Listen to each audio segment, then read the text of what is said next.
Welcome to the Gaming Alchemy channel, everyone. Thanks for tuning in today.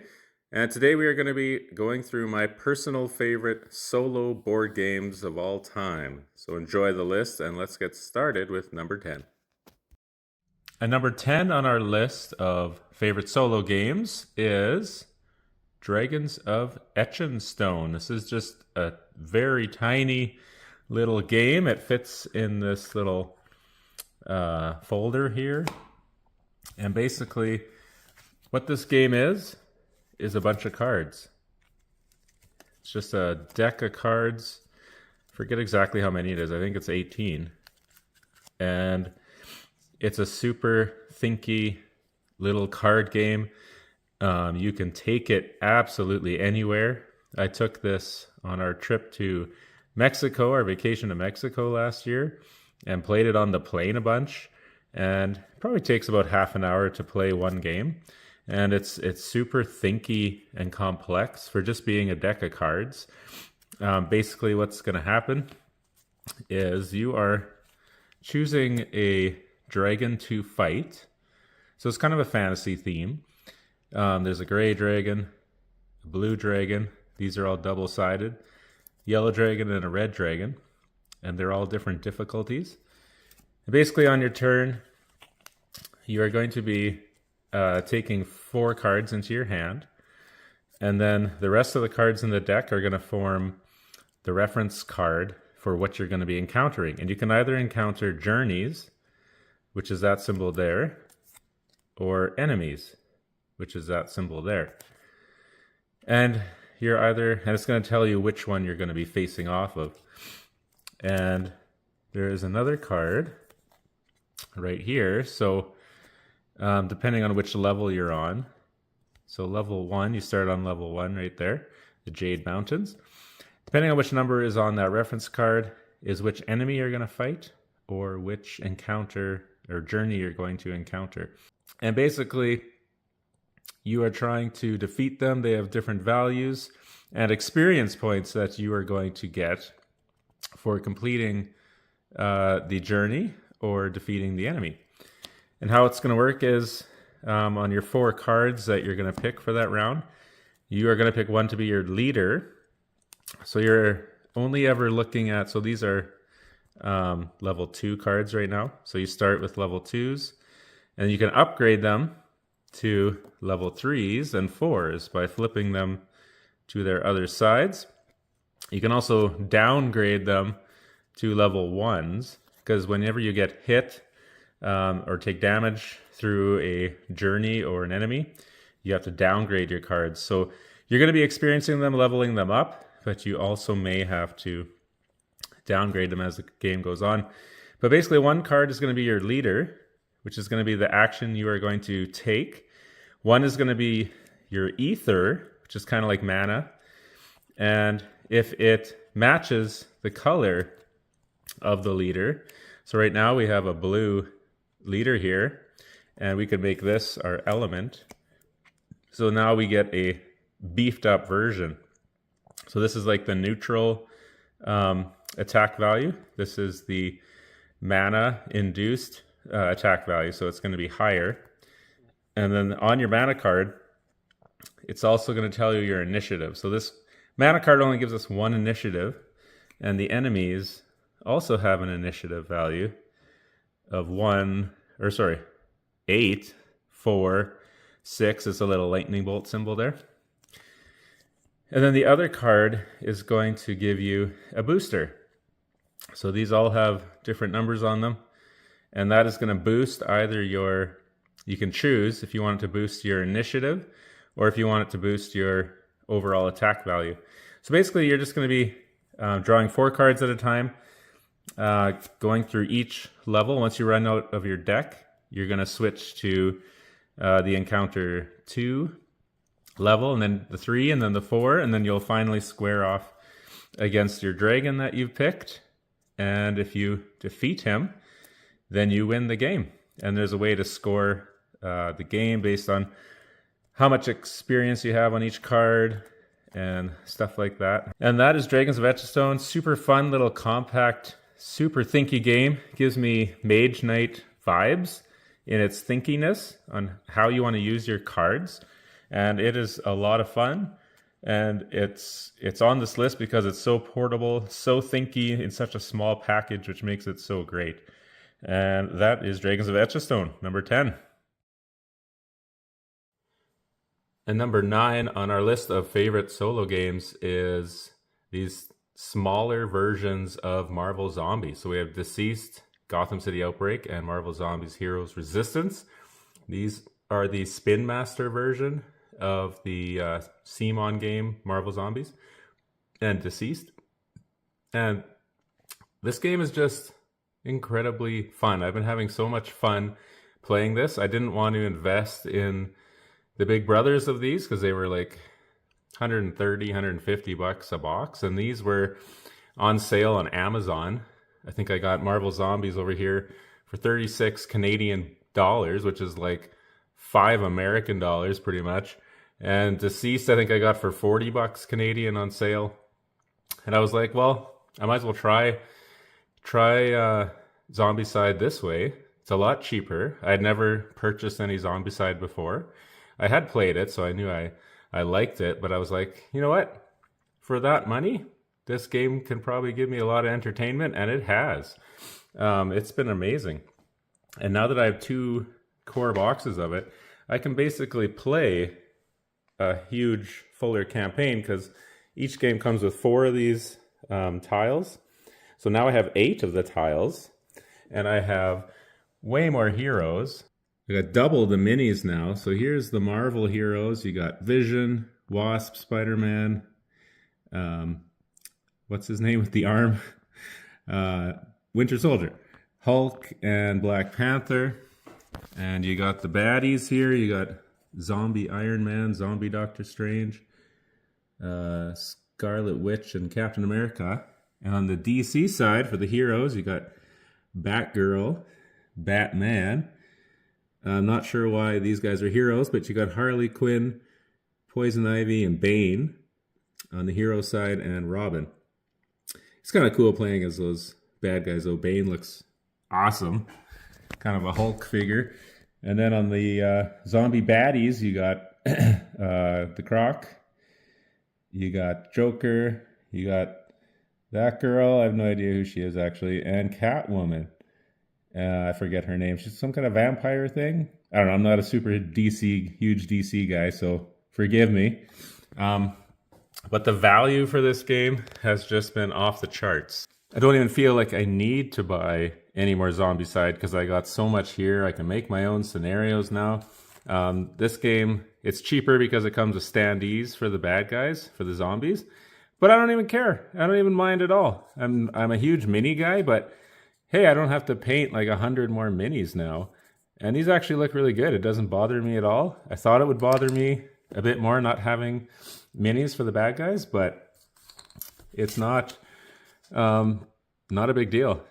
And here's your player cards, like most Zombicide games. I mean, maybe the quality's a little bit cheaper, but it's really good for 36 bucks and 40 bucks. Like, I can't complain at all. I've had so much fun at this game. I'm not going to go over the rules of Zombicide because a million people on YouTube have done that already. But that is my number 9 of favorite solo games. And I just can't wait to get this to the table again. It's so easy to get to the table too. That's another thing. You can pull this out. You can have it set up in like 10 minutes. And it only takes you like 45 minutes, half an hour. Sometimes maybe an hour on some of the longer ones. But it's fairly quick. You can play it 2 or 3 times in a row and you get a lot of gaming in.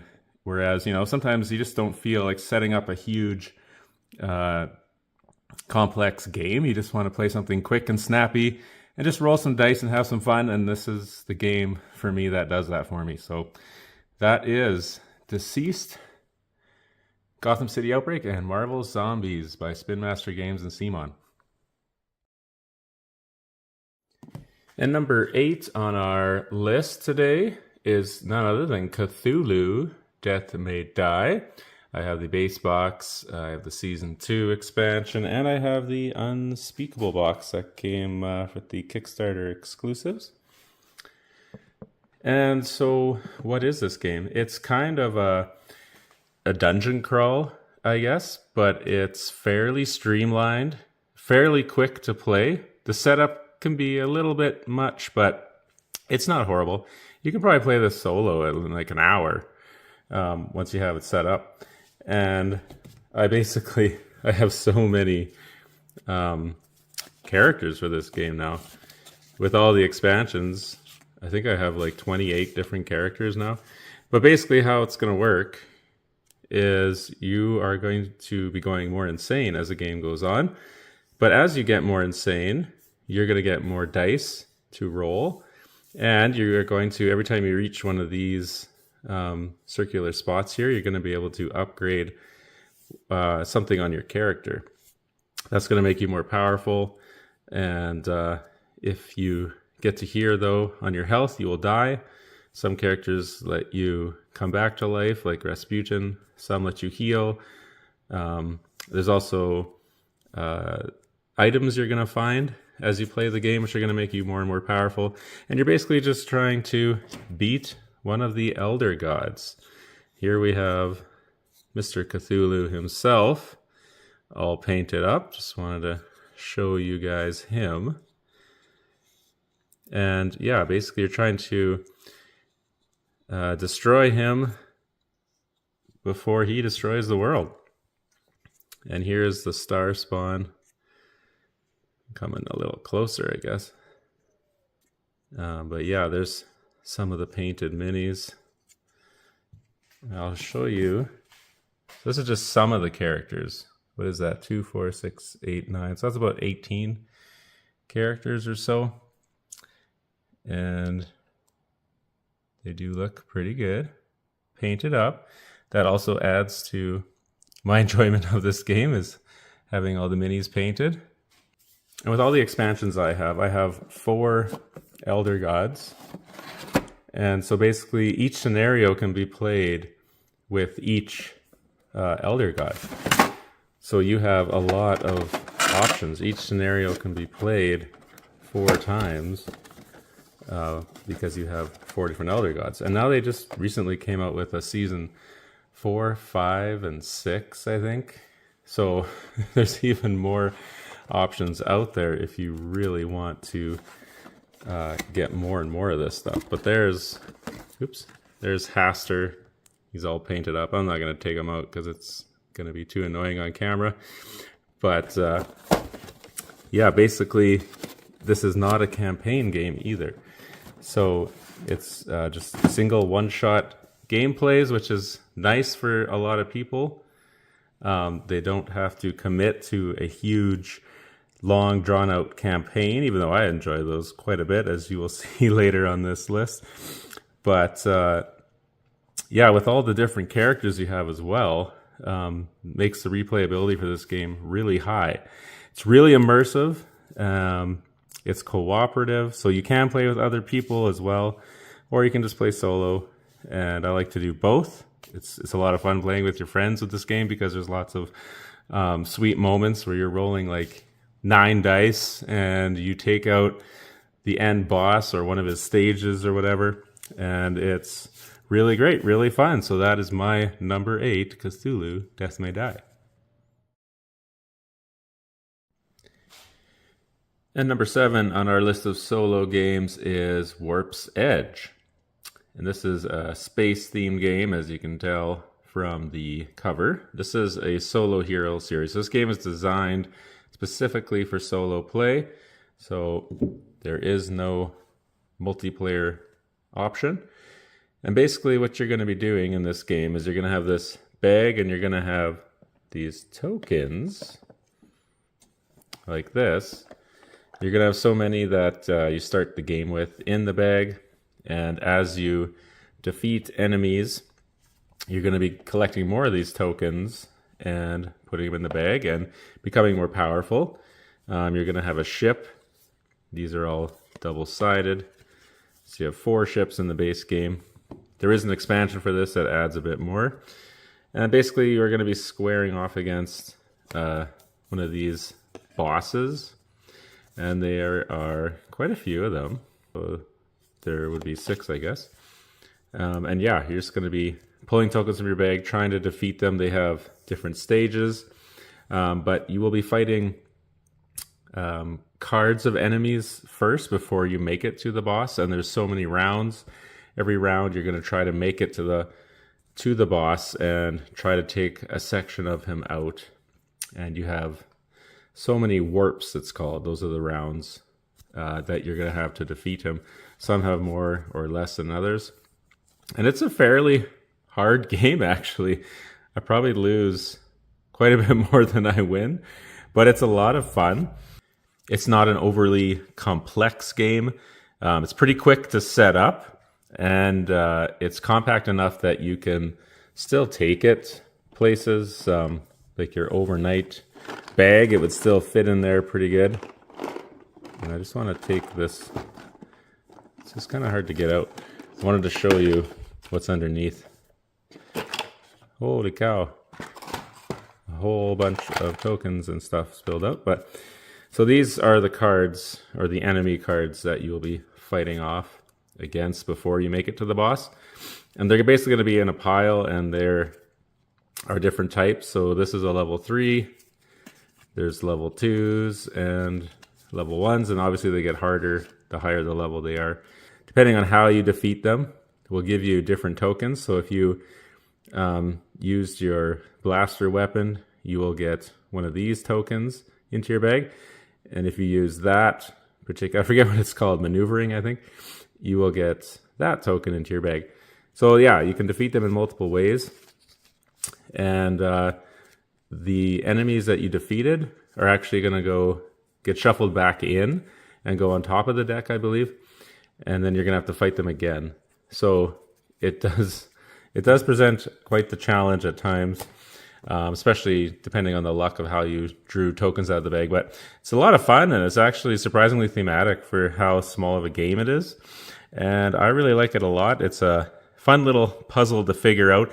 There's even a campaign included. Here's the rule book, but this is the campaign that's included in the game. And it goes through a bunch of different sections and kind of gives you a story to play. And it's really neat. I have not played it yet, though. I'm still looking forward to playing it. Just trying to get good at the game first, but that is there if you want it. So that is number 7, Warp's Edge. And number 6 on our favorite solo board games is Star Wars Outer Rim by Fantasy Flight Games with the Unfinished Business expansion. And I think I would say both together are how I prefer how to play this. And I almost think this expansion is required just because it adds so much more content, so much more stuff that you can do. So this is an immersive game where you are going to be taking on the roles of bounty hunters. So we got tons of them in this game too. There's even some good guys like Jyn Erso, Lando. You got Han Solo. You got Chewbacca somewhere. Yeah, there he is. But then you got a lot of other characters too. You know, iconic ones like IG-88. You got Cad Bane. Maz Kanata from the newer movies there. Harrison Dula, so it added some from the Clone Wars and stuff, and Rebels. You got Bosk, Hondo Anaka. So tons of characters. Boba Fett too, of course. And basically, you are going to be going around the universe here. You're going to be collecting jobs, illegal cargo or normal cargo, and bounties. And you're going to be basically getting these things, picking them up on certain planets and delivering them on other planets for fame. And you have a fame tracker here, and you're trying to be the first to get the most fame. There are no minis in this game. I kind of wish there was. I'm a big mini guy. There is these standees, and it works totally fine. It's not like it's a big deal at all. Like I said in my Marvel Zombies review of that game, my number 9 there, that the standees in this game, It's not a big deal at all, and I don't mind it at all. It works perfectly fine. And then at the bottom here, you have some other things, upgrades you can buy. This is like a luxury deck that has really expensive stuff, but it can give you fame and better upgraded weapons and stuff like that. You can buy new ships.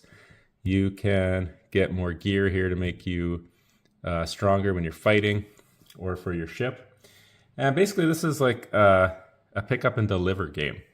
But to me, it's one of the best. And it works really great solo. There's just these cards here that basically you flip one, you follow along, you do what it says, and it's really easy and simple, not too complex at all. And it's a sandbox game, so you can really just pick what you want to do and go do it. And that makes it a lot of fun. You can just kind of make up your mind what you want to do and try to get, those fame points sooner than the AI opponents or your friends if you're playing with them.